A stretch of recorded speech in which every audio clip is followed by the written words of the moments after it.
Olá, seja muito bem-vindo ao Petcast História, o podcast oficial do Programa de Educação Tutorial do curso de História da Universidade Federal Fluminense. Trabalhadores do Brasil. Vai todo mundo perder. O Plano Ursal. O reencontro do Brasil consigo mesmo. O Brasil precisa construir a bomba atômica. Filhotes da ditadura. A grave crise que abalou o regime pode ser vencida com o apoio do povo brasileiro. Isso é uma mentira, é uma pantomima, uma patuscada. Nós estamos de volta agora com uma série especial sobre as eleições brasileiras, onde a gente vai abordar como se construiu a democracia que nós temos no Brasil e como as eleições foram parte desse processo, o que tem de democrático e o que não tem de democrático nisso tudo. Eu sou Felipe Camargo, bolsista do PET, e estou aqui hoje com Giovana Vermelinger. Oi, Giovana.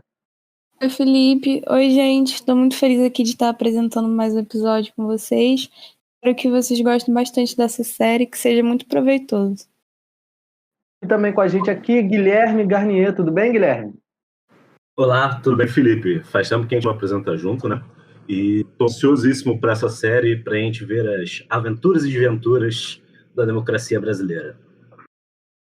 Muito bem dito, Guilherme. A gente vai tentar passar um pouco sobre essas questões todas, né, que rodeiam a democracia brasileira. E nesse primeiro episódio, o nosso objetivo é olhar um panorama geral, né, do que foi a construção democrática do Brasil, olhar como foram os processos eleitorais, o que tem de participação popular e o que não tem ao longo de todo esse tempo de um país buscando se consolidar. Pois é, Felipe, nesse nosso projeto a gente vai permear essa discussão de será que democracia realmente é poder do povo?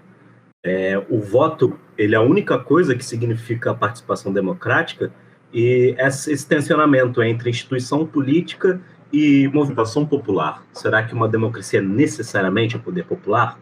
Será que uma democracia é uma democracia popular? Para começar essa discussão e essa contextualização histórica, a gente vai pegar exatamente o período do Império, né, para discutir esse embrião das eleições, do processo eleitoral propriamente dito e estruturado que a gente tem no Brasil. Bom, para começar, é importante a gente ressaltar que o Império não é uma democracia, apesar de ter algumas instituições, na teoria, democráticas, né, para representar o poder do povo, e outras características, como a separação dos três poderes. Ainda era o cargo maior do imperador, ainda era um cargo hereditário que reinava sobre qualquer outra instituição que tenha a participação das pessoas por meio do voto. Então, a instituição que a gente tinha no Império para representar o poder e a vontade do povo, entre muitas aspas, era a Assembleia Geral, que é esse órgão representativo que, junto do imperador, devia zelar pela soberania dos interesses do povo.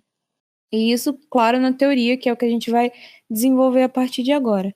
Como funcionava mais ou menos? Nós tínhamos nessa Assembleia Geral deputados e senadores em um número proporcional à população da província. Um adendo importante é que essa população não considerava o número de escravos, porque escravos não eram considerados cidadãos. E as eleições, outro aspecto muito importante das eleições do Império é o caráter indireto. Você não votava igual hoje, que a gente vai lá e escolhe o candidato que a gente quer ver no poder para representar a gente. Como funcionava? Eram duas fases. A primeira funcionava nas paróquias da igreja, e as pessoas que preenchiam critérios para ser o que a gente chama de votante ou eleitor de paróquia, eles escolhiam as pessoas que seriam os eleitores, ou seja, quem ia votar de fato, quem ia escolher de fato quem seriam os deputados e senadores da Assembleia. E esses critérios, você tinha que ser um cidadão do sexo masculino, maior de 25 anos, ou no caso de quem fosse casado, ou bacharel, ou clérigo, ou algum oficial militar, você podia ser só maior de 20 anos. E uma questão importante também é que você tinha que ter uma renda líquida anual acima de 100 mil réis, ou seja, o voto era censitário, tinha uma exigência de renda mínima para você poder exercer esse direito. E esses votantes, como eu disse, escolheriam quem seriam os eleitores. E para ser eleitor também tinham os mesmos critérios, só que a renda bruta, a renda anual líquida devia ser de R$200 mil, ou seja, o dobro para quem era votante. E esses eleitores, então, escolheriam quem seriam os deputados e senadores que vão compor a Assembleia.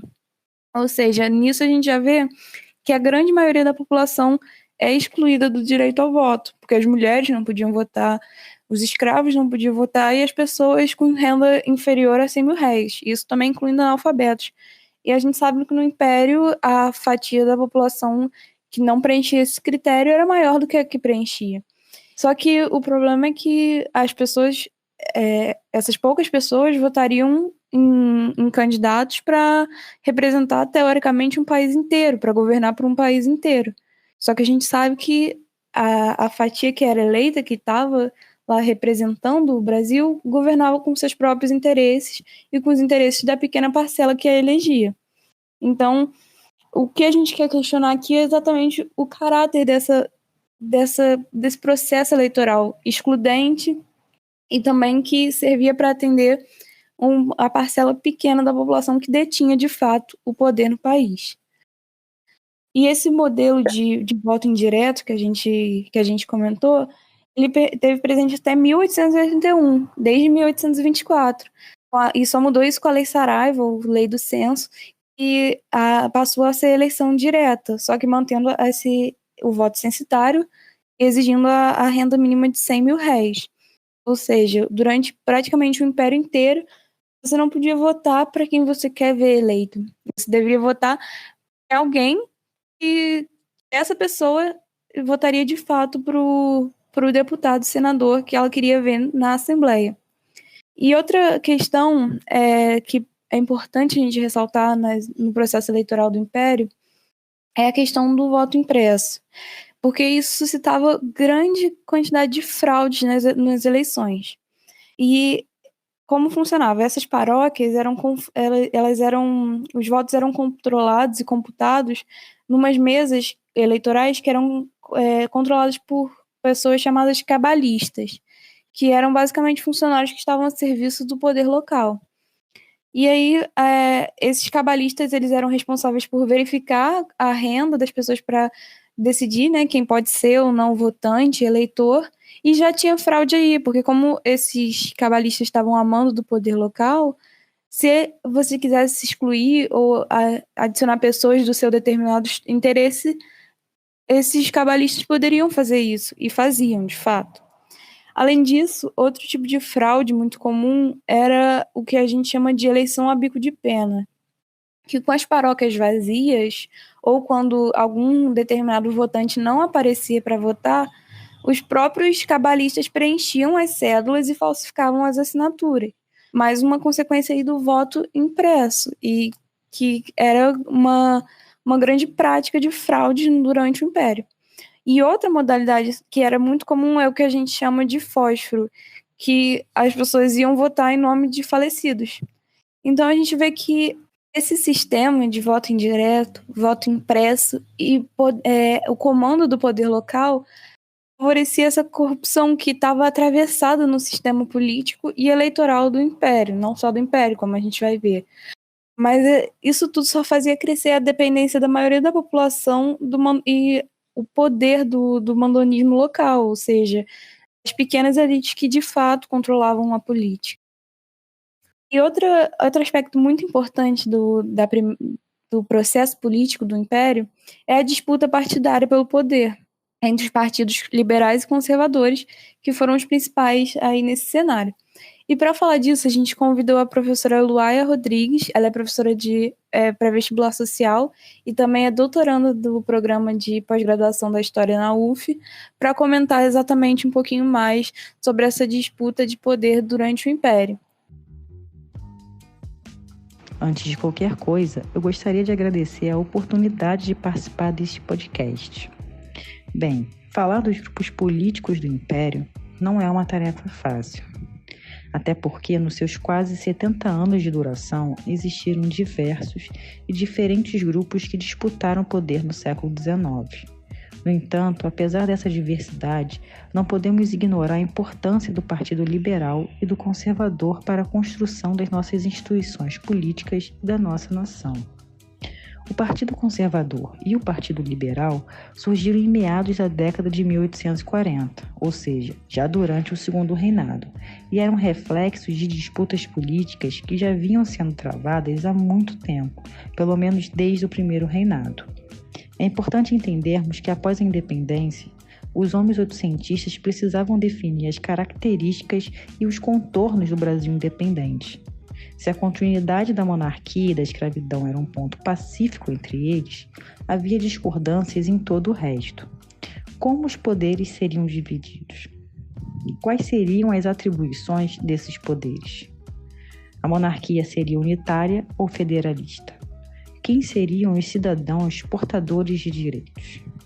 Perguntas como essas foram discutidas e rediscutidas incansavelmente pelos grupos políticos ao longo do século XIX. No Segundo Reinado, Saquaremas e Luzias encarnavam e representavam as disputas entre conservadores e liberais.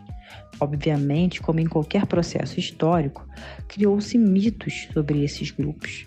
O maior deles está relacionado à famosa frase de Oliveira Viana: nada mais parecido com Saquarema do que um Luzia no poder.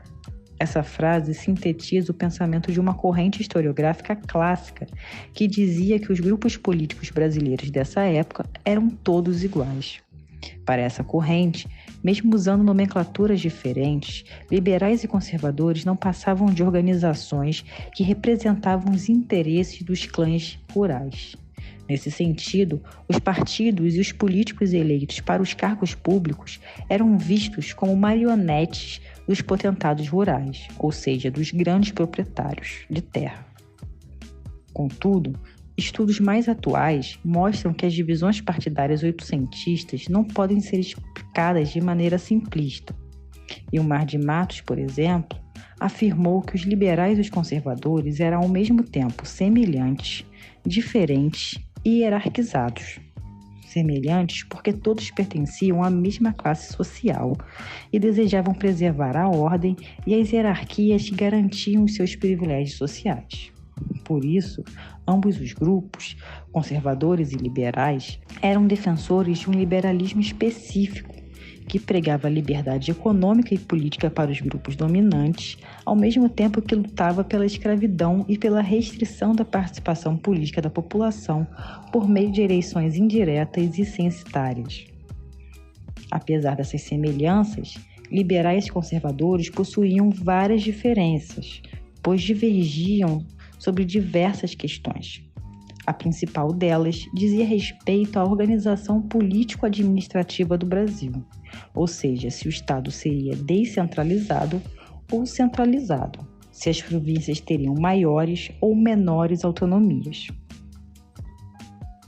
De acordo com o cientista político José Murilo de Carvalho, o Partido Liberal foi formado por funcionários liberais, por uma parcela de magistrados e por proprietários especialmente das províncias do sul do Império.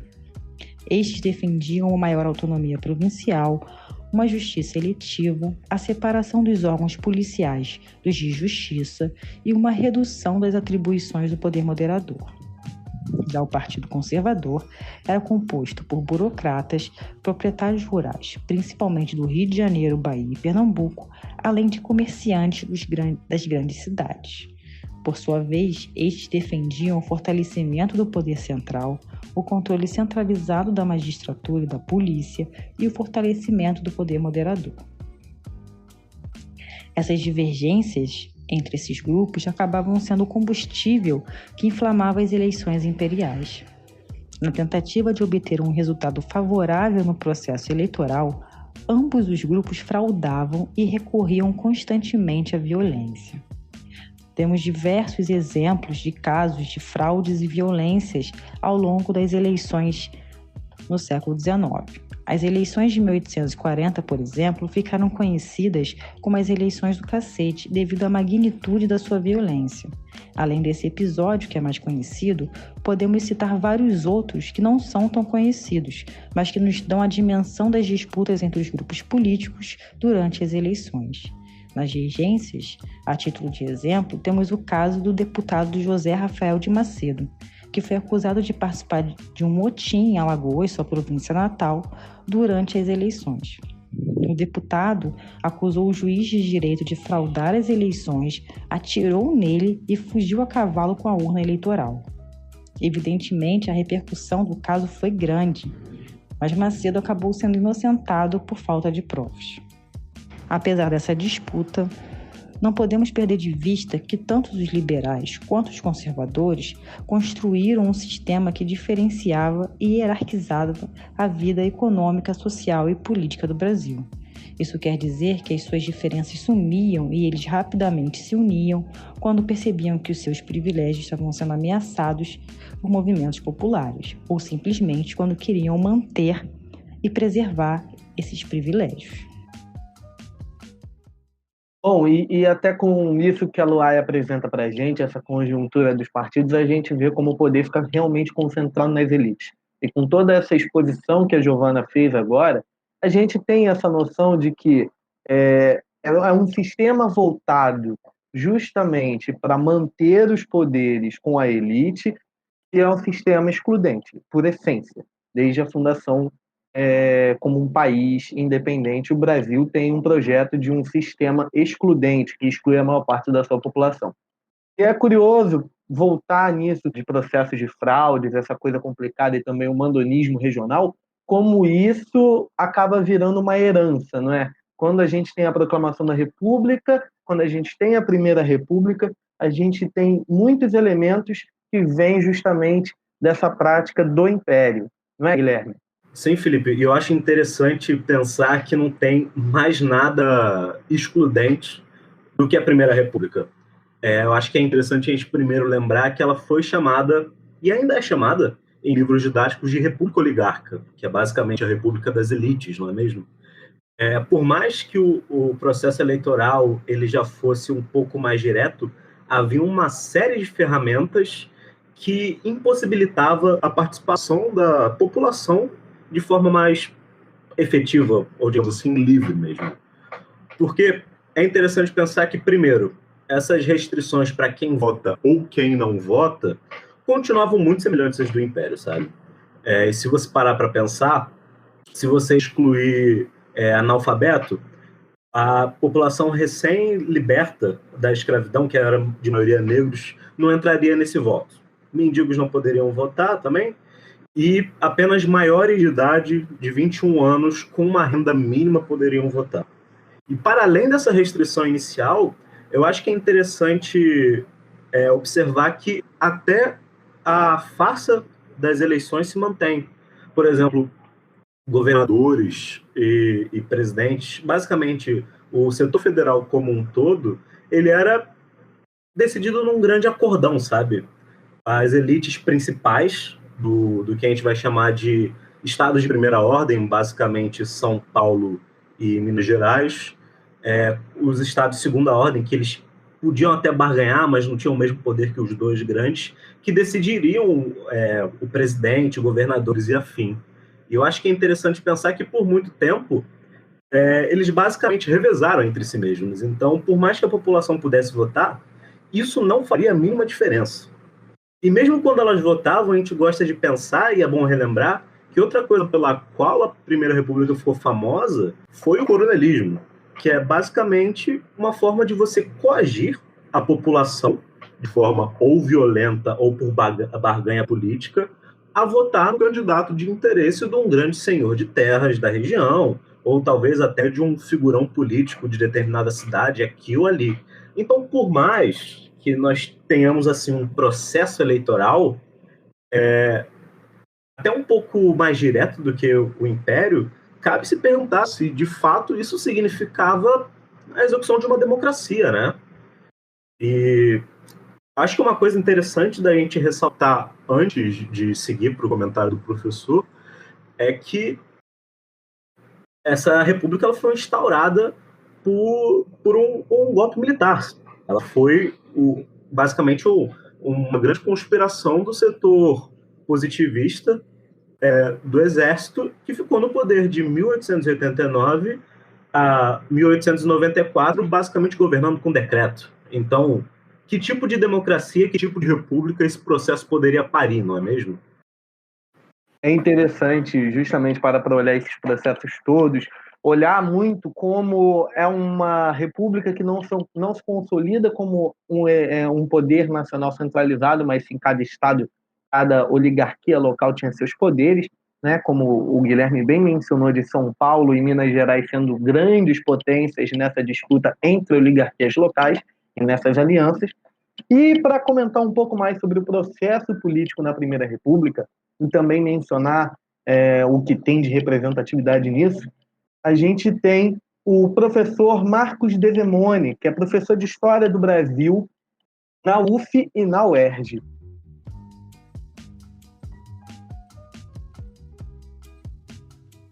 Em qualquer análise sobre o processo político na Primeira República, talvez o que mais chame a atenção de um observador contemporâneo seja a reduzida participação política institucional, né? Participação votando, atuando nas eleições. Se a gente for observar, por exemplo, os dados das eleições presidenciais realizadas de 1894 até 1930, as eleições diretas, nós constatamos que cerca de 1,5%, 3% é a participação da maior parte das eleições, à exceção da eleição de 1930, quando 5% da população pôde votar, né, todas as demais ficaram nesses níveis bem diminuídos, bem reduzidos. Né? Quando a gente compara com o Brasil de hoje, a diferença é impressionante. Quando cerca de 70% de uma população superior a 200 milhões tem o direito de votar. E a gente tem tido aí um comparecimento efetivo superior a 50%. Né? E o mais curioso é que esse dado ele se agrega a um outro que é o percentual expressivo que o candidato vitorioso tem. Né? Nenhum presidente eleito de 1894 até 1930 teve menos de 50% dos votos. Tivemos até casos absurdos como o Rodrigues Alves, que se recandidatou em 1918, né, chegando a obter 99,1% dos votos.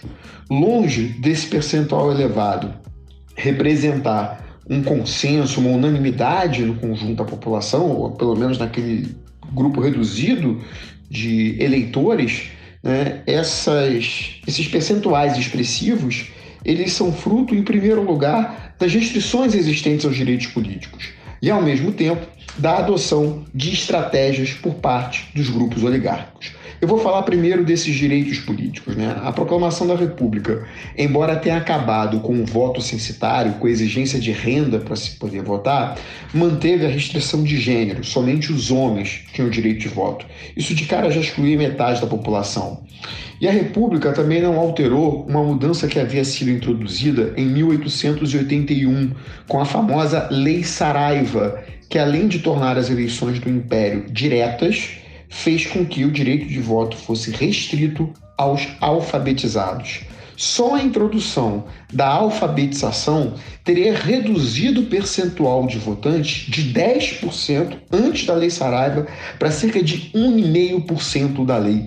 Essa era a maior barreira para se poder participar do processo eleitoral no Brasil. Só para se ter uma noção, por volta do ano de 1900, menos de 10% da população do país era alfabetizada. Então é um número muito pequeno, muito reduzido. E destes, apenas cerca de 1,5%, né, chegando no máximo ali a 3%, conseguiam votar. Né? Além das mulheres, os praças, os membros das ordens religiosas, a população indigente também estava excluída. Mas talvez o maior obstáculo para o exercício desses direitos políticos e que afastava as pessoas das eleições era o fato do voto ser aberto. O que é isso? Voto aberto é o voto que não é secreto, que permitia que se descobrisse quem o eleitor votava. E com o voto aberto, toda a sorte de fraudes e manipulações era estimulada, com o uso da violência e da intimidação no processo eleitoral. O famoso voto de cabresto e os currais eleitorais, metáforas rurais que revelavam um país predominantemente agrário, onde a maioria da população vivia no campo, trabalhava na terra, dependia da agricultura para sobreviver. Por isso, esse tipo de referência. Os currais eleitorais foram a base dos coronéis na Primeira República, com um voto que era direcionado, seja para a própria candidatura do coronel, seja para a candidatura de uma figura de sua confiança. E aí, a partir do voto aberto, a partir dessa possibilidade de manipulações, é que as estratégias oligárquicas funcionaram no período. Sobre as estratégias oligárquicas, eu queria destacar 3 delas. A primeira, predominantemente no âmbito do município, com o coronelismo, né? Tema estudado no trabalho clássico do Vitor Nunes Leal, que foi ministro do Supremo Tribunal Federal, jurista, né? Publicado em 1948, Coronelismo, Enxada e Voto, onde Nunes Leal analisava a atuação desse poder local de grandes proprietários rurais, né? Que tinham no passado a relação com a patente da Guarda Nacional, a Guarda Nacional que foi criada durante a regência pelo ministro da Justiça, Padre Feijó, em 1831, e foi oficialmente extinta no governo do Arthur Bernardes. Mas mesmo com essa extinção, a expressão coronel continuou designando os grandes proprietários rurais, portanto que tinham poder econômico, que tinham milícias sob seu controle, formada por jagunços, e que, com poder econômico, com esse poder militar, interferiam no poder político, né, participando das eleições ou obrigando eleitores a votarem nos seus candidatos. O coronelismo seria, então, a base desse sistema oligárquico, né, e funcionava para ajudar a eleger grupos compromissados com a manutenção desse modelo.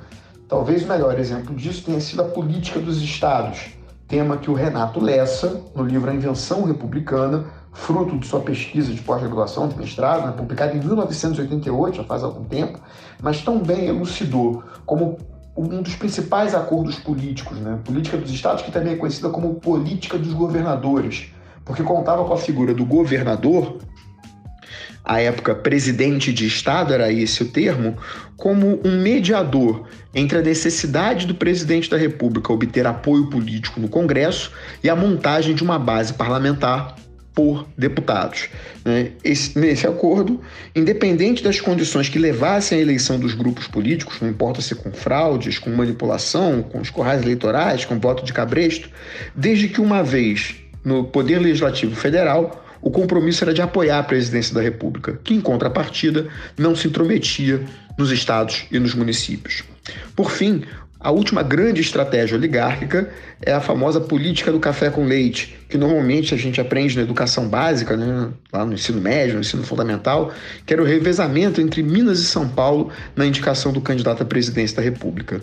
A política do café com leite é bem mais complexa do que isso. A professora Cláudia Viscardi, no seu livro O Teatro das Oligarquias, de 2001, fruto também de uma pesquisa de pós-graduação, demonstrou que Minas e São Paulo eram os 2 maiores estados em termos demográficos, consequentemente tinham uma maior representação na Câmara dos Deputados e obtinham ainda um orçamento elevado por conta dos impostos decorrentes da exportação de café. Até por isso a professora Cláudia Viscardi diz que o mais adequado seria falar numa política do café com café. Nenhum estado é uma potência econômica porque produz leite. Mas o ponto fundamental do argumento é de que sem os estados chamados de segunda grandeza, estados que não tinham o mesmo peso demográfico, não tinham a mesma relevância política, mas estavam logo abaixo de Minas e São Paulo, esses acordos não seriam viabilizados. Ela se refere a estados como o Rio de Janeiro, o Rio Grande do Sul, Pernambuco e Bahia. Foi exatamente da sinergia entre essas 3 estratégias que esse sistema político durou tanto tempo, da sua construção em 1891 até a Revolução de 1930. E não à toa que esse sistema só sofreu seus maiores golpes por um processo violento, uma intervenção, né, que de cima para baixo alterou cada uma dessas práticas, né? Logo após a Revolução de 30, o voto secreto atinge em cheio a base de sustentação desses proprietários rurais. Os políticos são caçados, que tinham mandatos eletivos, sendo que A maior parte dos governadores, dos presidentes de Estado, foi substituída por interventores nomeados diretamente pelo governo provisório, né? O que impediria a continuidade da política do café com leite em novas bases.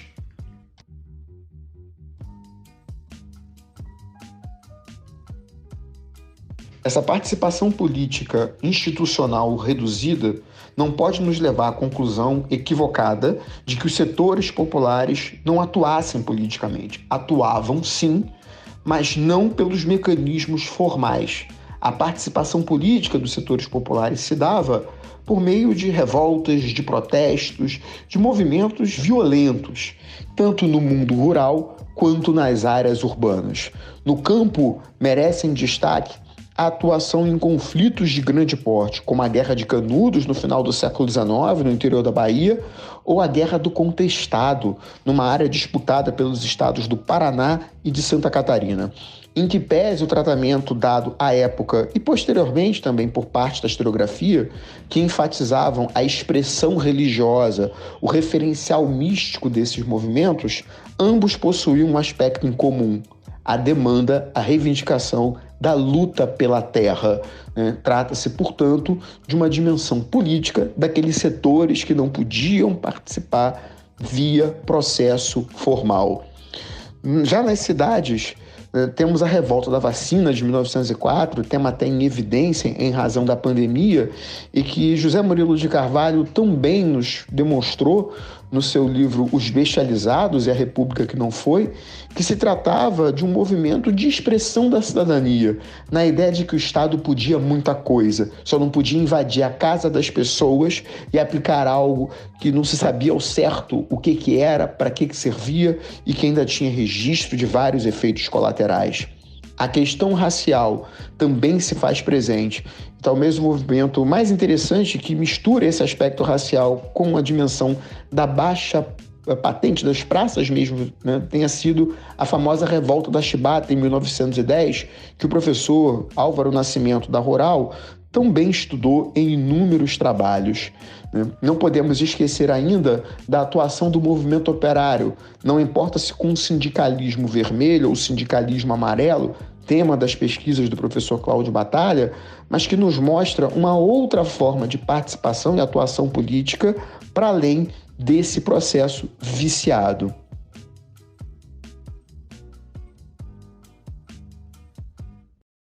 Eu quero chamar a atenção, antes da gente prosseguir, para o último comentário do professor Desemone, porque eu acho que uma das coisas que a gente abriu esse episódio falando é aprender a diferenciar o processo eleitoral da democracia como um todo.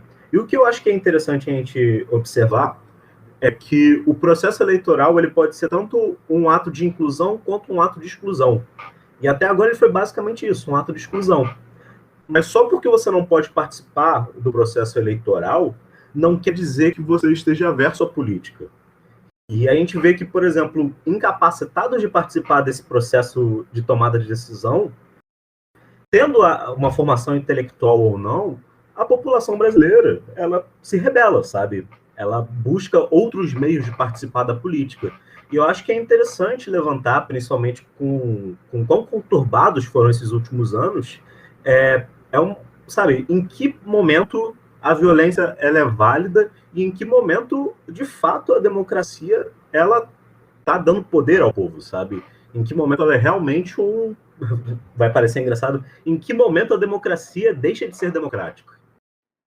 Bom, é isso, Guilherme, é bem isso que você falou e o comentário do professor é muito pertinente e é muito interessante a gente parar para pensar que nessa Primeira República, né, a gente tem participação popular, como o professor bem mencionou, a gente tem uma atividade forte nesse sentido, mas não é pelos meios institucionais propriamente ditos, né? É muito mais na pressão, na manifestação. E a gente para pensar quando a gente observa esse tipo de coisa, considerando que era um sistema extremamente excludente, como até hoje, muitas vezes, a nossa democracia não dá esse espaço de participação popular, né? Isso é algo que a gente se pergunta ao longo de todo esse programa e a gente vai ainda comentar mais para frente. Bom, mas agora a gente chega aqui no nosso programa num momento de transição, de transformação, de mudança, que é da Primeira República para o que viria a partir de 1930, que é a Era Vargas. E a eclosão desse processo de transição, né, de mudança, vai ocorrer principalmente a partir do processo eleitoral que vai ocorrer ali para a sucessão do então presidente Washington Luiz, que fazia parte do esquema oligárquico, principalmente capitaneado por São Paulo e Minas Gerais.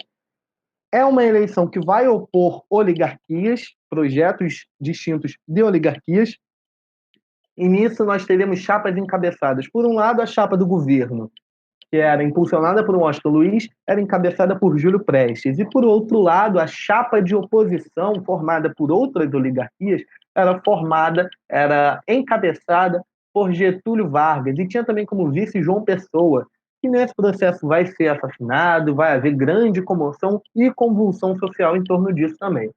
O processo vai ocorrer de maneira fraudulenta, Júlio Prestes vai ser eleito, mas vai haver grande contestação, principalmente por parte dos derrotados.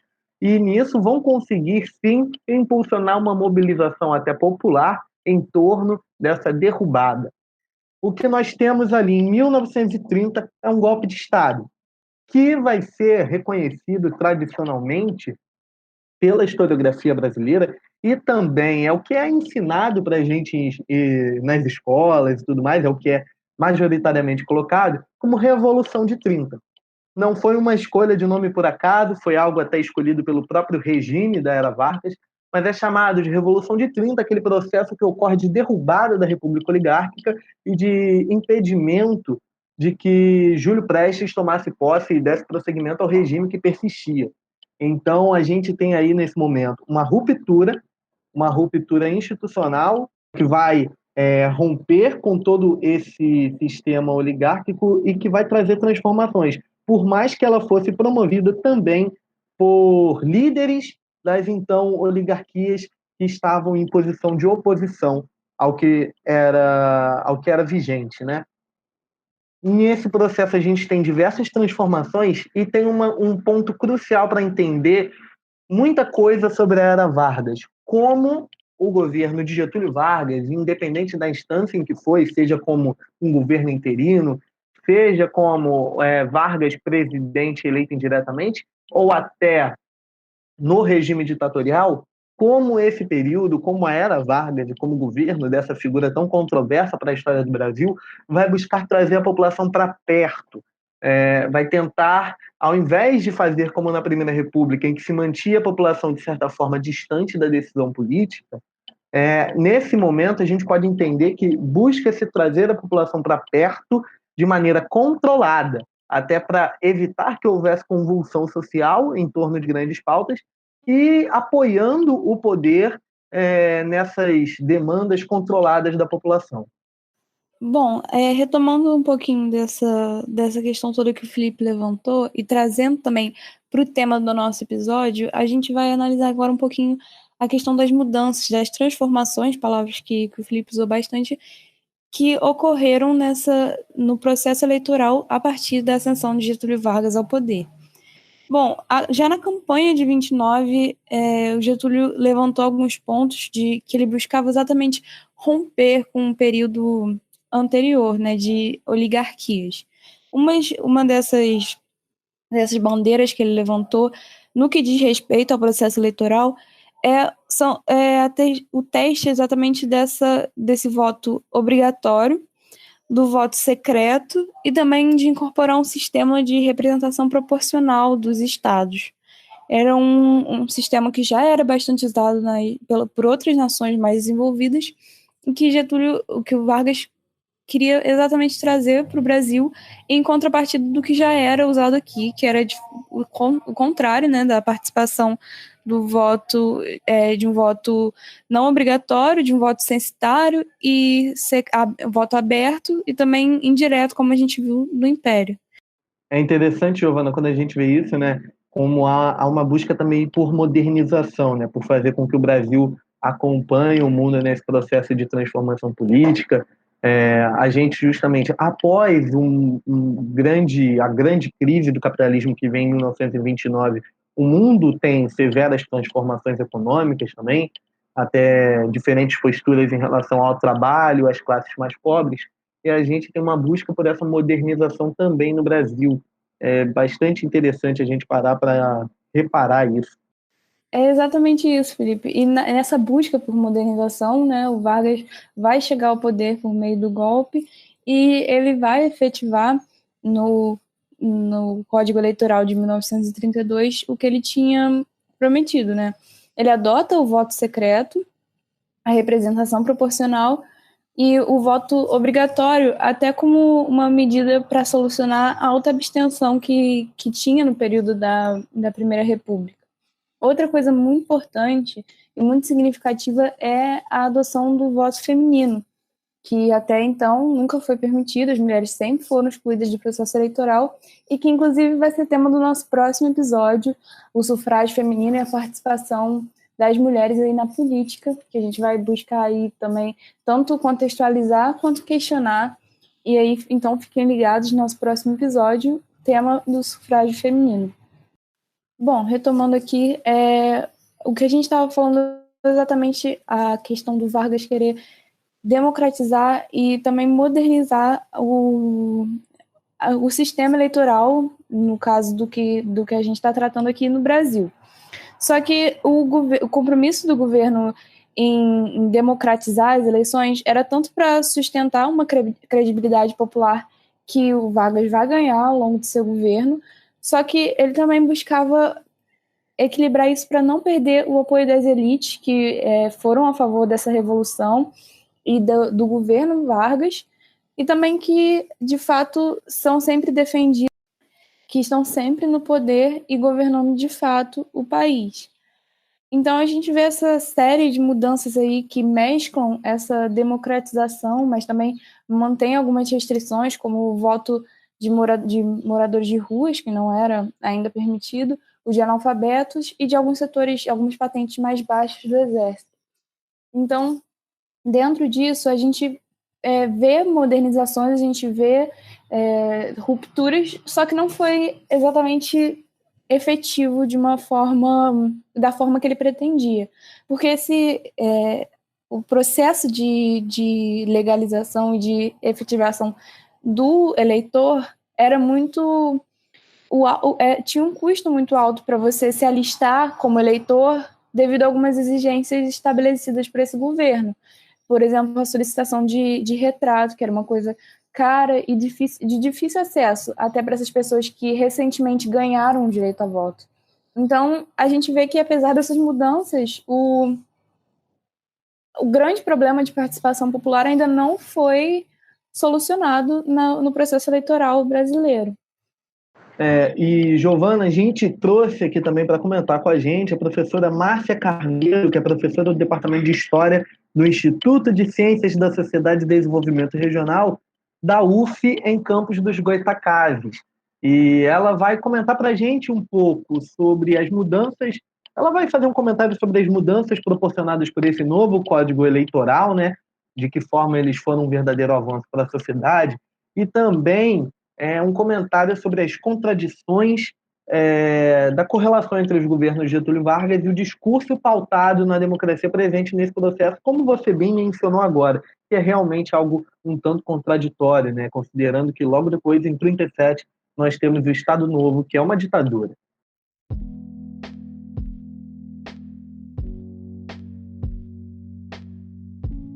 O período governamental, aberto pela chamada Revolução de 30, representou a chegada à direção do Estado brasileiro das chamadas oligarquias dissidentes. O processo de construção de uma oposição à velha República se constituiu ao longo das décadas anteriores como reação à constatação de que a República Democrática Brasileira, fundada sobre o Pacto Federalista, perdera o sentido devido à permanência hegemônica dos grandes proprietários de terra que, no contexto de um regime democrático liberal burguês, se mantinham hegemônicos através de constituição de representações forjadas pela violência, pela repressão e principalmente pelas fraudes eleitorais. A análise de Vitor Nunes Leal é fundamental para se compreender esta prática, conhecida como coronelismo, nome que advém da patente civil dada aos grandes proprietários de terra, chefes locais, que compunham né, enquanto coronéis, a Guarda Nacional ainda dos tempos do Império. Outra importante análise sobre esse período é a da professora Sônia Regina de Mendonça, que compreendeu o período na perspectiva da organização do Estado de tipo ocidental, utilizando o conceito de Antônio Gramsci de Estado ampliado. Desta perspectiva, a historiadora apresenta o quadro conflituoso das disputas intra-hegemônicas com vistas a alcançar a direção do Estado. A autora se debruça na análise dos organismos da sociedade civil brasileira, especialmente agrária, que se constituía como aparelho privado de hegemonia. E, neste sentido, no contexto democrático, visavam disputar os espaços da sociedade política via eleições. No entanto, usando meios fraudulentos, violência, artifícios da representação, que só garantiam benefícios privados para os chefes locais. A democracia constituía-se uma farsa, mantendo a estrutura de dominação e não a formação de cidadã republicana. O ano de 1932 é simbólico nesse sentido, pois em todo o Brasil, não somente São Paulo, instalaram revoltas que reivindicavam uma nova Constituição para o Brasil.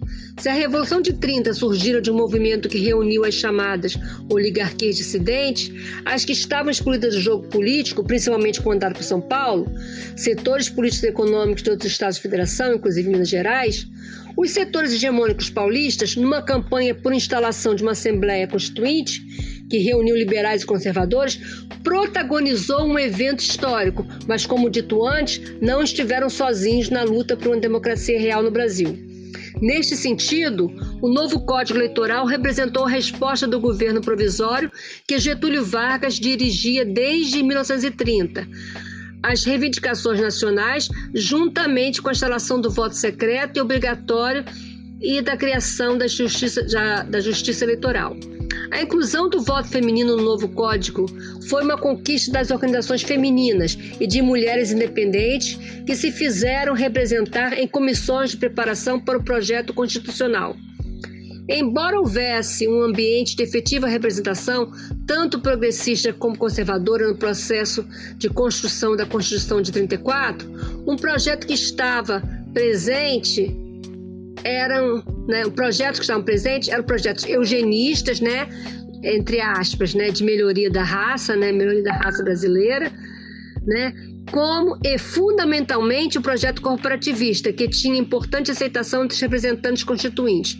O projeto corporativista visava a integração ao Estado enquanto sede superior do país. A classe trabalhadora, através de representação indireta pelos sindicatos, se faria representar.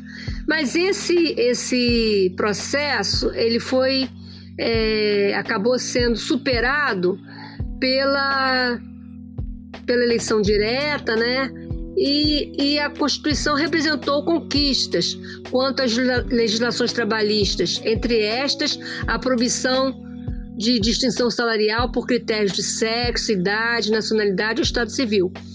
Também criou o salário mínimo e propôs a redução da carga horária de trabalho para 8 horas diárias. Também, nessa Constituição, instituiu o repouso semanal e as férias remuneradas. Apesar dessas conquistas decorrentes das lutas dos trabalhadores, o acesso a estas não se realizou plenamente ainda neste século XXI.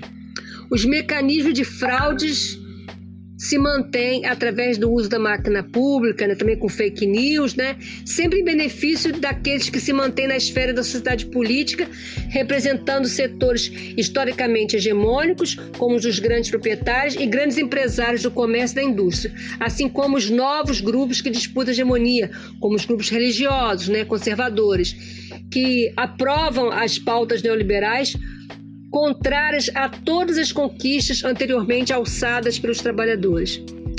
Nós, estudantes, pesquisadores da história, devemos assumir uma posição importante nesses dias atuais, a de estudar e explicar a história brasileira, que a história brasileira não é uma narrativa pacífica, mas um caminho de muitas lutas, conquistas, também de derrotas,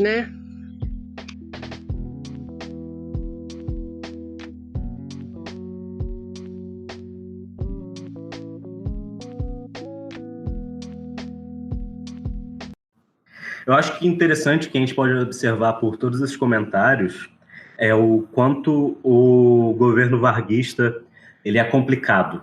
Eu acho que isso se reflete também nesse imenso debate sobre como classificar ele da historiografia. Por exemplo, acho que a gente conhece não só porque está na boca do povo, mas também porque é o mais recorrente em livros didáticos, é o termo populismo. Mas há quem diga que ele não é o suficiente, porque você usa ele de forma tão larga que acaba sendo difícil classificar alguma coisa. A gente vai ter a Ângela de Castro Gomes revivendo o trabalhismo, mas vai ter quem diga que por ela usar essa análise de discurso muito mais do que eles falavam sobre si mesmos, é mais como eles se pensavam do que como eles realmente eram. Então, não serve como uma classificação de tipo, sabe? É difícil a gente dizer que é esse governo. Por exemplo, a maioria dos marxistas vai dizer que ele, na verdade, é um governo conservador, usando uma categoria própria do marxismo, chamada de bonapartismo, aí aludindo ao Luiz Bonaparte, o grande ditador que começou na pós-Revolução Francesa. Enfim, eu creio que isso é muito por causa, não só, sabe, eu acho que o que a gente tem anteriormente é não só um sistema eleitoral, mas mesmo quando era uma república, o trancamento da instituição para afastar o povo. E o Vargas ele é polêmico porque a gente tem esse negócio de trazer o povo para dentro do discurso, sabe? O povo brasileiro não era só o povo brasileiro, mas também o povo trabalhador. De certa forma, ele coopta, e há quem diga que ele manipula o movimento trabalhador. Então, eu acho que eu quero só trazer como esse movimento do Vargas, mesmo sendo uma ditadura, ele é cheio de nuances. Eu acho muito pertinente como a participação popular, né, a questão como o povo é mobilizado, é algo que passa por toda a análise que se dedica a falar sobre a era Vargas e sobre isso. E, de certa forma, uma mobilização que não se manifesta, principalmente no período da ditadura do Estado Novo, é uma manifestação que não se coloca de maneira eleitoral, justamente porque não haviam eleições, não havia processo eleitoral ali. Mas vamos lá, a gente vai chegar agora na experiência democrática, que é considerado por muitos o primeiro momento em que se vislumbra uma democracia maior no país. Esse período, né, ele vai se iniciar a partir de 1945 com a queda do Estado Novo. A gente tem a queda do Estado Novo num contexto de contestação do governo Vargas por ser um regime ditatorial, ao mesmo tempo em que combatia regimes ditatoriais na Europa, no contexto da Segunda Guerra.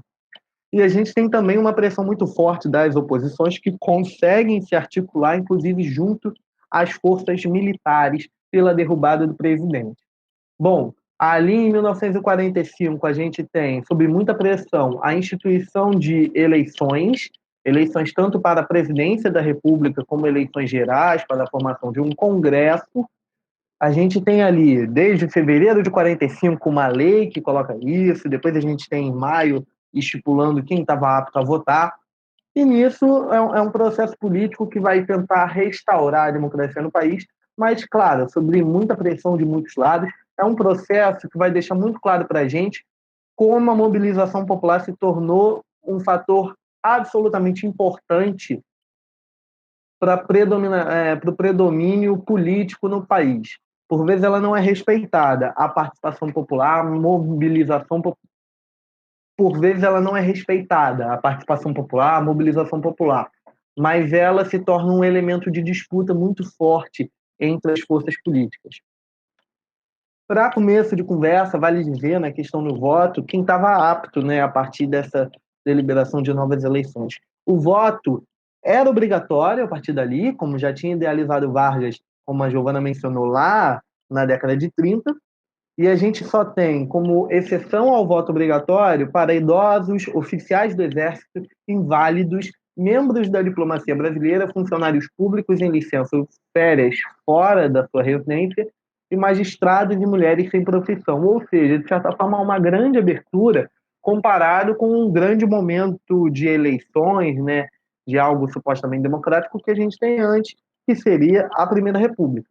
E a gente tem aí o voto proibido a mendigos militares não oficiais, ou seja, os praças, os soldados, e os analfabetos e pessoas privadas de direitos políticos. Assim. Então, há ainda uma restrição às pessoas que não têm instrução educacional. Bom, e aí, parando para pensar nessa disputa, né, de poderes, essa disputa dos polos políticos que se formam a partir de 1945, vale mencionar os partidos que vão encabeçar a disputa política do país. É muito interessante a gente destacar aqui que, a partir desse momento, os partidos políticos vão ter um certo alcance nacional, e isso, de certa forma, é uma herança do que a gente comentou, do que vem com o período de Vargas no poder entre 30 e 45, de uma busca por uma unidade nacional, por uma exaltação do país acima das federações, né? Acima das federações, acima dos estados. Então, a gente tem partidos de alcance nacional que vão ter, claro que alguns mais fortes em uns estados do que outros, mas tem essa dinâmica diferente. E a gente tem como 3 principais partidos do período o PSD, Partido Social Democrático, que vai ser beneficiado pela estrutura do Estado Novo e encampado pelas elites que baseavam o regime ditatorial. Também tem o PTB, Partido Trabalhista Brasileiro, que também tem bases que estavam presentes no Estado Novo, mas ele é estipulado a partir principalmente das bases sindicalistas que apoiavam Vargas, e o próprio Getúlio Vargas vai entrar como líder principal desse partido, ele vai ser parte do PTB. E a gente ainda tem também a UDN, União Democrática Nacional, que vai reunir o que tem de principal na oposição conservadora ao varguismo e baseada no liberalismo econômico. 3 principais partidos, mas tem outras tantas legendas, como o PSP, Partido Social Progressista, que vai ter grande força no estado de São Paulo. A gente tem também o PSB, que o Partido Socialista Brasileiro, que vai ter muita força no Nordeste. E a gente tem um outro elemento aparecendo aí, por breve período, na legalidade, que é o Partido Comunista Brasileiro. O PCB vai ter expressiva votação nessas eleições de 45, tanto para a votação como presidente, ele vai ter uma porcentagem interessante, como para o legislativo, elegendo grandes figuras, inclusive Carlos Marighella, o Luiz Carlos Prestes, que até então era o principal líder, o mais conhecido líder comunista do país. A gente tem uma eleição expressiva para o PCB. E logo depois, sobre pressão do governo de Eurico Gaspar Dutra, que vai ser eleito em 45 para a presidência, ele que era, de certa forma, um conservador presente ali no PSB, fez parte do regime do Estado Novo, a gente tem ali em 47, partindo do governo de Eurico Dutra, uma articulação com o TSE, o Tribunal Superior Eleitoral, pela ilegalidade do PCB. E é curioso a gente parar para pensar no PCB, porque é um partido que vai ser colocado na ilegalidade até a redemocratização pós-ditadura militar. Então, é muito interessante a gente parar para pensar como há a exclusão dos comunistas do debate. Quando a gente pega para comparar, né, os períodos que a gente já expôs até agora, a gente vê como é importante essa popularização e essa integração dos partidos políticos na vida e no processo eleitoral. Porque a gente pega para ver no Império a participação dos 2 partidos políticos totalmente restrito a uma parcela da sociedade, aí vai passando pela Primeira República, em que basicamente a gente tem a mesma restrição à participação popular, e vai ver, principalmente nessa experiência democrática, o que o Felipe falou exatamente no começo, como muitos consideram essa como um embrião da democracia e até então o período que mais se chegou perto até ela. E aí a importância da participação, da integração dos partidos com a vida política e com a população, ainda, claro, muito excludente. E é interessante parar para pensar como os próprios partidos, como os próprios elementos aí dispostos em organizações partidárias, vão até contestar o regime que eles mesmos fazem parte como democracia. Aqui a gente não vai detalhar cada elemento dessa experiência democrática, como a gente não vem detalhando sobre os demais, mas falando de maneira geral, é bem interessante a gente parar para pensar como a exclusão até de um projeto que talvez buscasse mais fortemente uma participação popular dentro da democracia, que seria aí representado pelo PCB, e como há uma busca por projetos mais moderados, de certa forma, no meio disso. Alguns ali vão defender explicitamente até que o povo seja afastado. É curioso a gente parar para pensar nisso, né, Guilherme? Sim, e eu acho ainda mais interessante que muita gente vê a experiência democrática mais como um ponto fora da curva, não é? E eu acho que, por exemplo, quando você tem a necessidade de afastar a população, ou o povo, se você quiser assim chamar, do processo eleitoral e do processo político, você tem a necessidade de tornar ilegal alguns partidos. Eu acho que eu posso dizer que há um certo interesse dessa população em se afiliar a esse partido ou aquele partido, ou em participar da vida política. Porque eu acho que é interessante que a gente não só vê a experiência democrática como um ponto fora da curva, mas o povo brasileiro, digamos assim, como um povo apolítico. E eu acho interessante, ou um povo que tem algum tipo de asco pela política. Eu acho interessante a gente primeiro apontar que esse tipo de coisa é construída por uma série de mecanismos, como a gente já viu aqui. Eu me sinto o anti-eleitoreiro do podcast, porque eu estou sempre ressaltando isso, que esse processo eleitoral, na maioria das vezes, é feito para afastar a população e não para atrair ela. E o que eu quero dizer é que, por exemplo, mesmo sendo feito assim, os comentários do Felipe foram basicamente mostrando como a população estava interessada em se engajar nesse processo de participação política. E ainda assim, incapacitada de participar, e talvez realmente o povo brasileiro não tenha essa forma ordeira, meio amordaçada de fazer política, mas, por exemplo, o período da experiência democrática foi o período em que montou-se as bases do movimento negro brasileiro, e foi quando o movimento camponês, a Liga Camponesa no Nordeste, se tornou uma das forças políticas mais fortes naquela região. A gente pensa muito o voto como a única forma de fazer política democrática, mas existem outras maneiras. O que eu quero dizer é que, por exemplo, até pouco tempo atrás, greve era fora da lei. Então, acho que é interessante a gente reforçar que, por exemplo, por mais que a gente esteja falando nesse episódio do processo eleitoral, a democracia ela não se resume a voto. Porque eu quero dizer que, por exemplo, a democracia ela é construída. Porque se essas partes da população que vão aos poucos sendo incluídas no processo eleitoral, elas vão sendo incluídas não por bondade de uma elite, não por bondade de intelectuais, mas porque elas têm essa capacidade de se organizar mesmo na ilegalidade. Porque por muito tempo coisas simples como você fazer greve, coisas simples como você exigir o seu direito à terra que estava na Constituição, era considerado ilegal.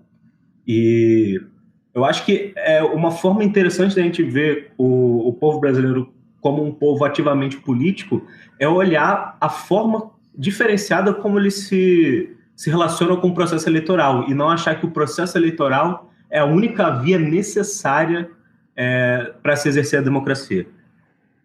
E a gente vai observar ao longo de vários momentos de conflito e de complicações nessa experiência democrática como a população ela não se priva de ir à rua e de manifestar os seus desejos, as suas vontades, o seu apoio ou a sua desaprovação a certos acontecimentos. Retomando um pouco o caminho eleitoral, vale a gente dizer que esse período tem algumas questões complicadas, como, por exemplo, o fato de a eleição em segundo turno não ser prevista, e para ser eleito no primeiro turno não precisa necessariamente alcançar mais de 50% dos votos válidos, mas sim é necessário apenas ser o líder da campanha, né? Liderar em número de votos válidos. Vale dizer que nisso foram eleitos Vargas, JK e Jânio Quadros, em 50, 55 e 60, respectivamente, e o único presidente eleito com mais de 50% dos votos foi Eurico Gaspar Dutra. Isso, inclusive, provocou, de certa forma, fortes contestações por parte da oposição que não conseguia ser eleita, principalmente nos casos de Vargas e Juscelino Kubitschek.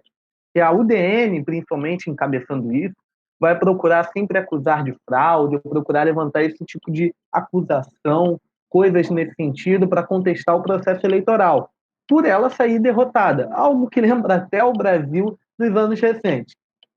Mas é curioso a gente parar para pensar nisso, como esse processo eleitoral é conturbado também. E isso vai diretamente com o que o Guilherme acabou de comentar para a gente, de como é uma democracia em construção, né? É uma experiência de verdade, assim, é um experimento.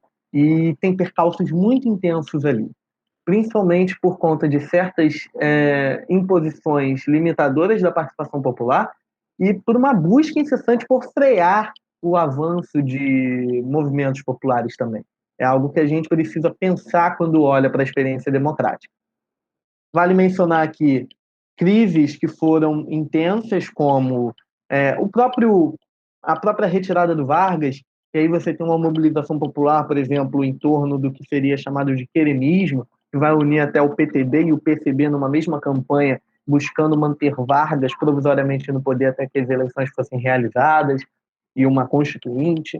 A gente tem depois crises institucionais em 1954, com o suicídio de Getúlio Vargas, em 55, com a eleição de Juscelino Kubitschek, uma tentativa de golpe de Estado por parte dos conservadores, e também em 1961, com a renúncia de Jânio Quadros, e com o então vice-presidente da República, João Goulart, fora do país, e uma tentativa de impedir que ele tomasse posse, por entender que ele estaria alinhado com movimentos de esquerda. Há também nisso, nessa busca por frear a população, a participação popular, e também por, de certa forma, minar projetos que estivessem mais à esquerda, projetos que buscassem efetivar essa participação, um certo temor enviesado justamente pelo avanço, pelo crescimento da popularidade dos comunistas a partir da Segunda Guerra Mundial, considerando que a União Soviética, o principal país socialista do mundo, teve uma expressiva participação, uma grande participação na vitória sobre o nazifascismo lá em 1945. Então, a gente já estava ali no contexto da Guerra Fria, né, uma disputa intensa entre a União Soviética e Estados Unidos por influência no mundo inteiro. Então a gente tem a aplicação disso no contexto nacional também. É curioso para ver como os partidos vão procurar mobilizar as massas nesse sentido, como as massas vão também contrariar muitas vezes os acontecimentos, como quebra de jornais, a questão da comoção no suicídio do Vargas. É um período interessantíssimo para a gente pensar justamente isso, como o Guilherme falou, que para além da questão eleitoral, a população se fez ativa no debate, buscando participar daquilo ali. Seja por um lado mais progressista ou até por um lado mais conservador. Vale lembrar o que veio antes de 1964, com manifestações por Deus, pela família, pela liberdade, coisas do tipo. Eu acho interessante esse comentário que o Felipe fez, que o golpe de 1964 foi feito com um certo apoio civil, o que vai gerar um genuíno, assim como o governo do Vargas, uma polêmica na discussão de como classificar a ditadura.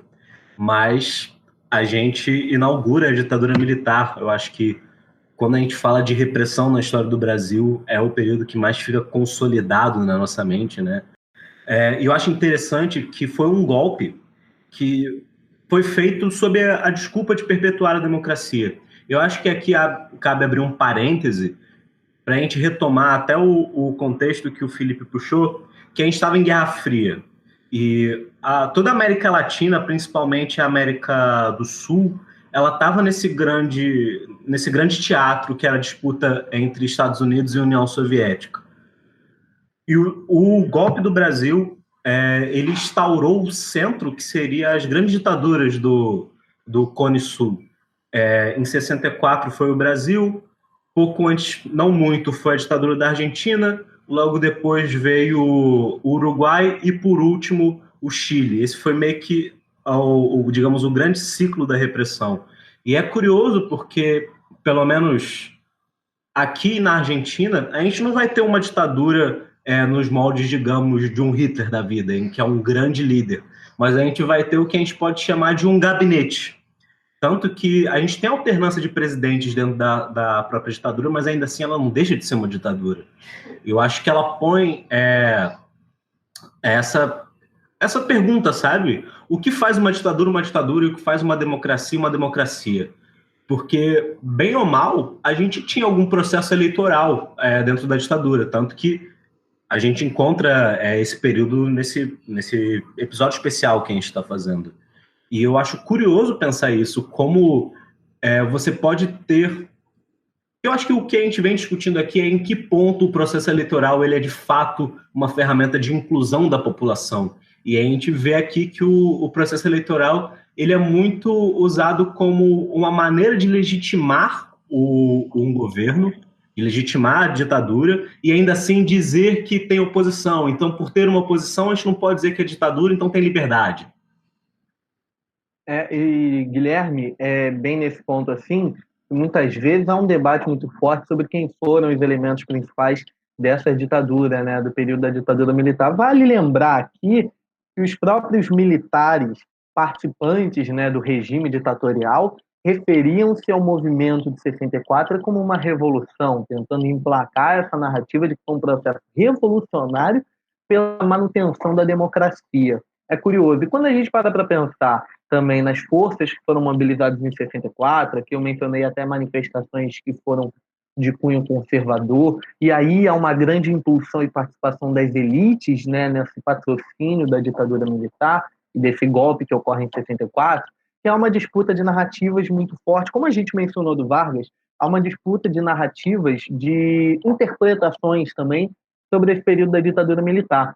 Há quem se refira ao golpe de 64 como um golpe militar, empresarial, civil-militar, ou até só golpe militar, como é o que é mais tradicionalmente encarado, né, como o que ficou consolidado. E a gente tem também, pela própria ditadura, algumas interpretações que trazem como ditadura civil-militar, ditadura empresarial-militar e ditadura militar. São perspectivas distintas que levam ao mesmo ponto de analisar a ditadura como regime ditatorial, mas que se diferem na busca de tentar entender se eram apenas os militares que capitaneavam aquilo ali, se a participação empresarial e a participação civil das elites ali nessa formulação, nessa manutenção da ditadura era elementar para a gente poder encarar até como uma ditadura civil-militar, empresarial-militar, como algo do tipo. Então é interessante a gente parar para comentar isso, né? Como é um período em que, de toda forma, a gente pode entender que há a predominância das elites encampando essa força militar que ocupa o poder, mas, de toda forma, é um período que está na disputa de narrativas dentro da historiografia.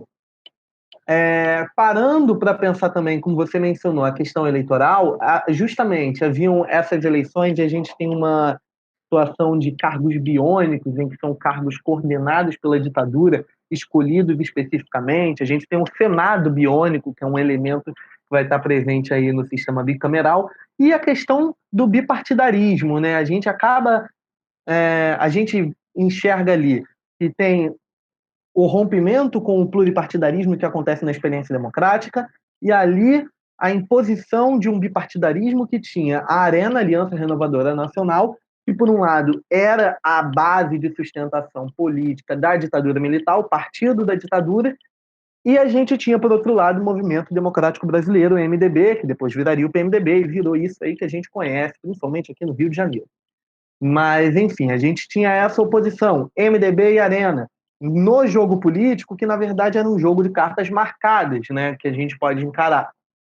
O MDB fazendo uma oposição controlada, né, uma oposição que era regulada pela própria ditadura, enquanto também a gente tinha oposições mais fortes, seja por manifestações populares. Por exemplo, a gente tem um movimento estudantil com muita força em 1968, grandes manifestações de 68. A gente tem também os movimentos, as guerrilhas armadas, que vão procurar se articular pelo fim da ditadura militar.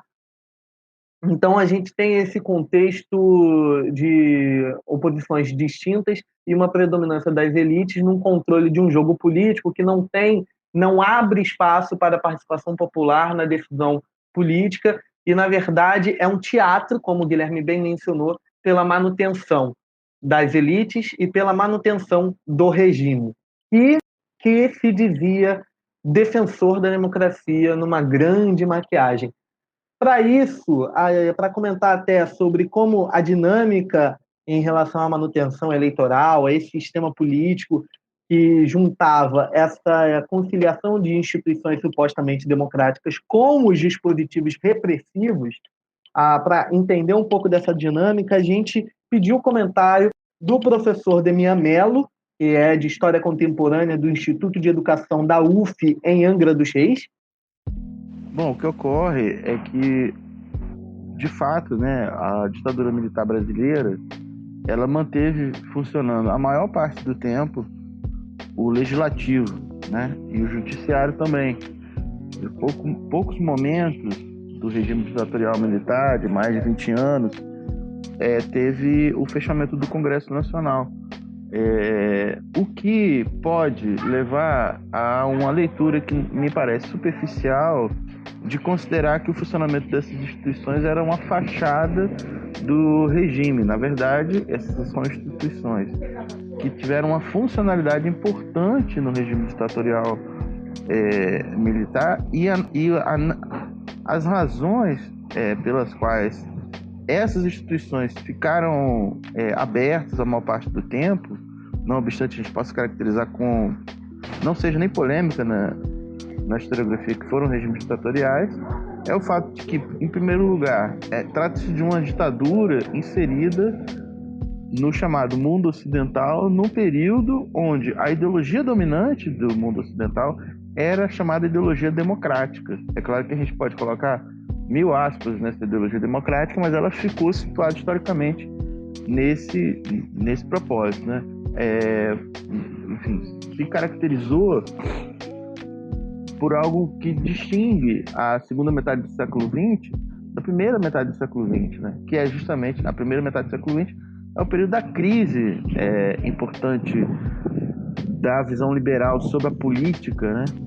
E da própria democracia, de modo que muitos regimes autoritários, entre eles os regimes fascistas, se declaravam abertamente contra a democracia, apresentavam a democracia como algo falido, né? Enquanto que a ditadura militar brasileira, implantada pelo golpe de 64, ela já está inserida em outro contexto, onde essa ideologia é dominante. Então, isso tem um aspecto ideológico, a manutenção dessas instituições, mas eu queria destacar também que há uma funcionalidade, né? Ou seja, tem uma série de, obviamente, tanto o legislativo como o judiciário foram expurgados, né? Em 64, né? Então, elementos que poderiam atrapalhar os propósitos estratégicos do regime foram excluídos do regime, mas essas instituições foram extremamente funcionais. Primeiro é preciso lembrar que o próprio golpe de 64 foi dado com apoio do legislativo e do judiciário, né? Ou seja, a iniciativa do golpe partiu das Forças Armadas, mas o Congresso Nacional e o judiciário chancelaram a ruptura, apoiaram a deposição do João Goulart e apoiaram a instalação de um regime ditatorial. Então foram instituições funcionais ao processo de implantação da própria ditadura, né? Então isso é uma coisa importante que deve ser dito para a gente entender por que essas instituições ficaram abertas a maior parte do tempo.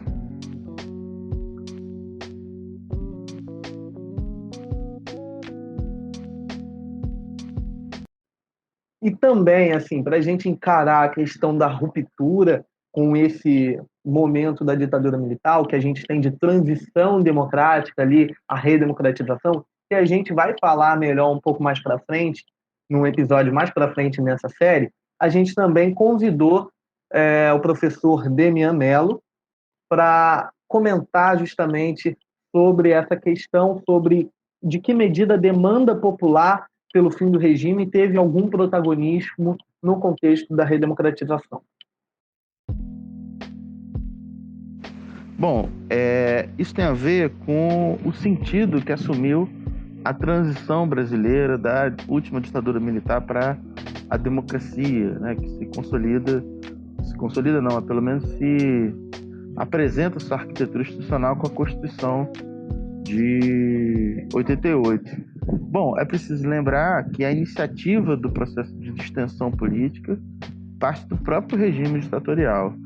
Pesquisas importantes, como a do professor Renato Lemos, por exemplo, provam como os iniciativas e a próprio debate sobre o processo de extensão política começa, em alguns casos legislativos, especialmente na cúpula da ditadura militar, a partir de 1972.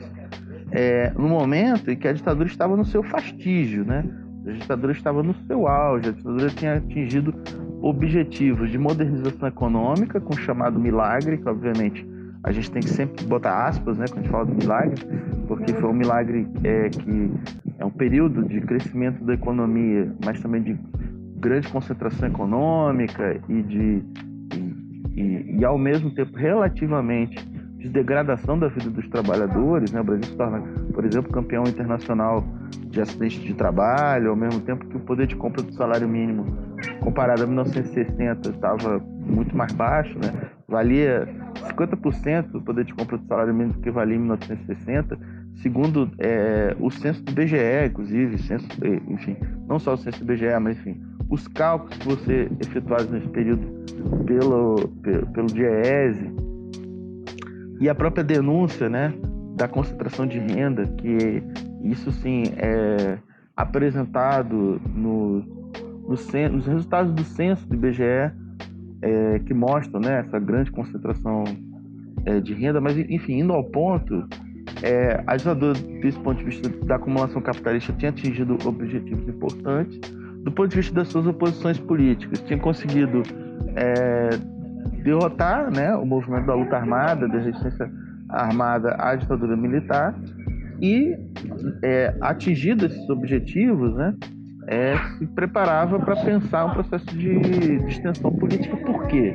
Porque a ditadura militar ela foi pensada por seus estrategistas, eu estou pensando principalmente no grupo em torno ao Golbery, em torno à Escola Superior de Guerra, pensava a ditadura militar como um regime subótimo, né? Ou seja, essa é outra distinção importante com as experiências fascistas, né? Ou seja, o fascismo, os regimes fascistas, embora tenham durado pouco tempo, né?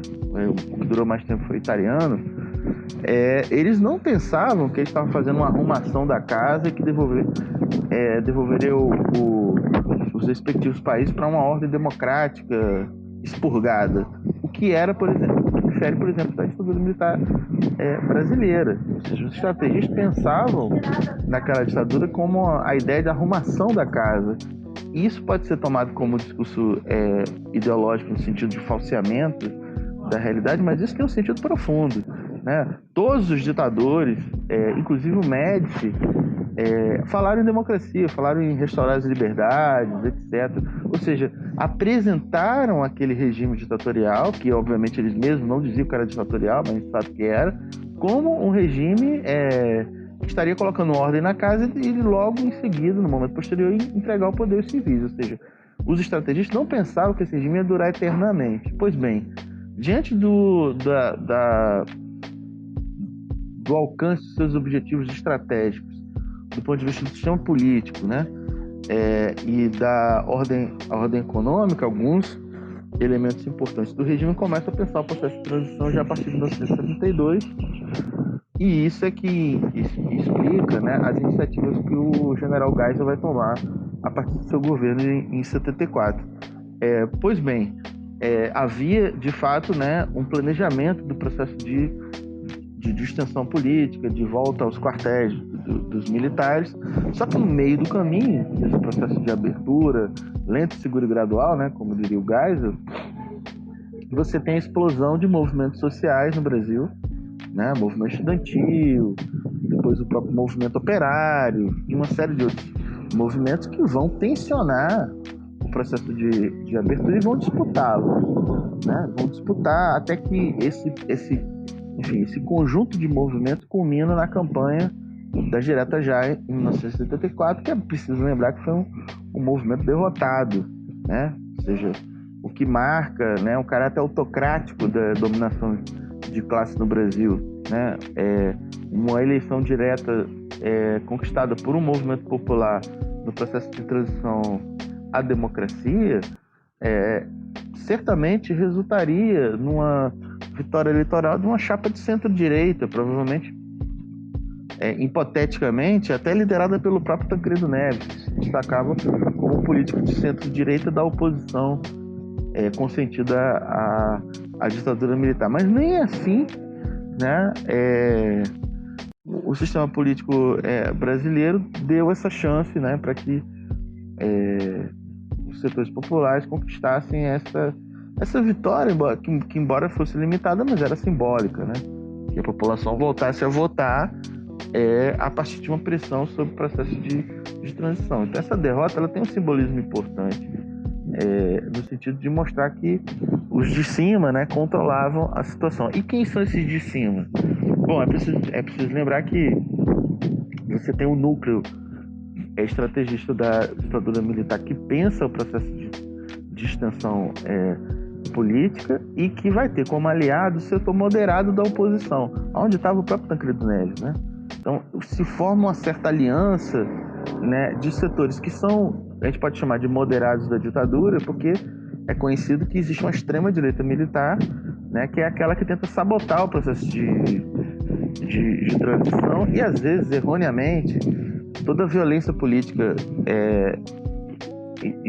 existente no período de 1975 em diante é atribuída somente a ações dessa extrema-direita militar. Estou dizendo que erroneamente, porque existem muitas ações de terrorismo político praticado pelo regime, por exemplo, desaparecimento, assassinato, né, e sabotagem que leva ao assassinato, à morte de pessoas importantes da oposição política ao regime. Em 1966, todos lembram, né? Morre o Juscelino Kubitschek, o João Goulart, o próprio Carlos Lacerda, né? As figuras desaparece. Isso tinha uma certa lógica no processo de distensão política que objetivava não que em hipótese nenhuma se restaurasse as condições daquele regime que existia no Brasil até 64. Tratava de criar uma coisa nova. Pois bem, e aí a gente entende por que tem uma perseguição, por exemplo, a militância do Partido Comunista Brasileiro, o PCB vai sofrer muita repressão, a própria morte do Herzog, do Vladimir Herzog, deve ser situada nesse contexto porque o Herzog, como se sabe, era do Partido Comunista. Então é um assassinato político que vai, né, cair no colo da extrema-direita militar, vai gerar uma série de tensões dentro do bloco do poder, mas existe uma lógica nessa violência política, né? A lógica da ditadura, obviamente, né? Não a lógica que a gente possa assumir como plausível, né? Como, enfim. De qualquer modo, é importante situar isso, né? Ou seja, tem uma iniciativa que parte do próprio regime, ao mesmo tempo tem o imprevisível do processo de transição, que é justamente os movimentos sociais que surgem, né? Que surgem com força nesse período, que obviamente alteram o próprio ritmo do processo de transição, mas que são incapazes de modificar o sentido da transição e seu próprio conteúdo. Mas, de qualquer modo, ali você tem um jogo de forças, né, que vai se expressar no momento importante do processo de transição, que é justamente a constitucionalização, a reconstitucionalização do país, né? Ou seja, as forças que a gente pode chamar de esquerda, progressistas, que tentaram alterar o sentido da transição, evitar que fosse uma transição tutelada, elas fazem política. E elas, inclusive, garantem conquistas na Constituição de 1988, conquistas essas que depois vão ser justamente o alvo da sanha da direita para retirar essas conquistas do texto constitucional, um movimento que dura até hoje, né? Nesse momento que a gente vive, de certo modo, e sem nenhum exagero, um certo colapso do regime democrático limitado que foi implantado no país a partir da Constituição de 1988. Então é preciso dizer, ou seja, os que tutelaram, né, o processo de transição, ou seja, os setores das Forças Armadas, os setores das classes dominantes, né, que apostaram no controle pelo alto do processo de transição, eles foram bastante vitoriosos nesse processo, embora exista com força uma certa memória dos movimentos sociais que tendem a mistificar esse processo, apresentando a democracia brasileira como resultado das lutas populares. Isso não tem sustentação empírica, né? Porque se isso fosse verdade, a gente não teria esses eventos que eu relatei, né? Ou seja, principalmente a derrota das diretas já e a natureza conservadora dos regimes, dos governos, né, que assumem após o fim da ditadura militar, né? Ou seja, Sarney como um certo interregno, uma coisa meio difícil de definir, mas pensar no próprio Collor, né? Ou seja, como é que setores populares derrubaram a ditadura se no final das contas quem assume o poder são conservadores e vão introduzir o próprio neoliberalismo no Brasil. Então acho que essas são as duas questões aí que ajudam a gente a entender um pouco os próprios limites desse regime democrático que hoje se encontra em crise.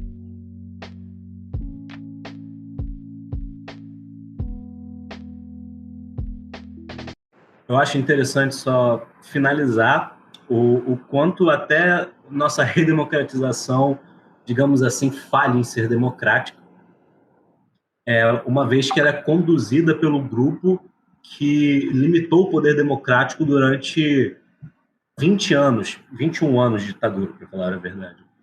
E eu acho que é curioso, e a gente não vai poder abordar aqui, porque a gente vai ter um episódio... Como esse momento é o momento fundador da atual democracia que a gente vive, portanto, do processo eleitoral que a gente vive, nós vamos discutir isso mais a fundo no episódio próprio.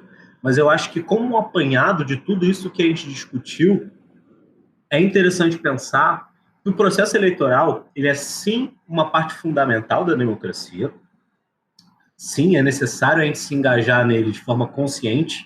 Não à toa fizemos esses programas no intuito de servir como um ato de conscientização para que você possa fazer o seu voto politizado, mas a democracia não se resume ao processo eleitoral. E como a gente bem mostrou, ele pode ser tanto usado para inclusão como para exclusão. Então, eu acho que a gente termina essa nossa mensagem aqui. Peço que você fique com a gente até o fim dessa série, porque nós vamos discutir mais a fundo, de formas mais específicas, esses movimentos de inclusão, como as mulheres elas foram aos poucos lutando e se incluindo no processo democrático eleitoral, a problemática dos negros no processo eleitoral e assim por diante. Como o Guilherme mencionou, a gente vai procurar trabalhar aqui a questão das mulheres, a questão da população negra, que é a maioria no Brasil, e a gente vai ir trabalhando como estão inseridos na política. E para finalizar, a gente vai ter um episódio que vai falar especificamente da questão da redemocratização e pensar como a gente tem essa democracia trabalhada até os dias de hoje. A gente vai principalmente encarar os primeiros processos eleitorais daquele período. De toda forma, nesse episódio a gente fez um longo panorama, uma longa viagem pela história do Brasil, partindo do Império até a ditadura militar, justamente para a gente encarar, como o Guilherme mencionou, como a gente conversou aqui ao longo de todo esse tempo, como as eleições justamente não são um processo exato, elas não necessariamente representam democracia, elas podem ser parte fundamental de um regime democrático e podem ser meio de propagação de ideais de participação popular maior. Mas, ao mesmo tempo, as eleições podem ser usadas para exclusão e é muito importante que a população esteja sempre ativa e sempre atenta ao panorama político, ao cenário político nacional e regional. É isso então, gente. A gente queria deixar um agradecimento muito grande para você, ouvinte, que ficou aqui com a gente até agora. Espero que essa série seja muito proveitosa para vocês, então fiquem ligados aí nos nossos próximos episódios. E a gente também agradece aos professores que mandaram comentários, colaboraram com a gente para esse episódio. Demian Mello, Márcia Carneiro, Marcos Desimone e Luaia Rodrigues. Muito obrigado pela colaboração de vocês. Também gostaria de convidar vocês a acompanhar e seguir as redes sociais do PET. No Facebook e no Instagram nós somos PET História UF e no Twitter nós somos @PET História. Fiquem ligados por lá, vejam o conteúdo que a gente posta e também aproveitem para ver, quem não conhece, os episódios anteriores do nosso podcast. E eu tenho certeza que vocês vão achar algum tema aí que interesse e vão aproveitar bastante o episódio.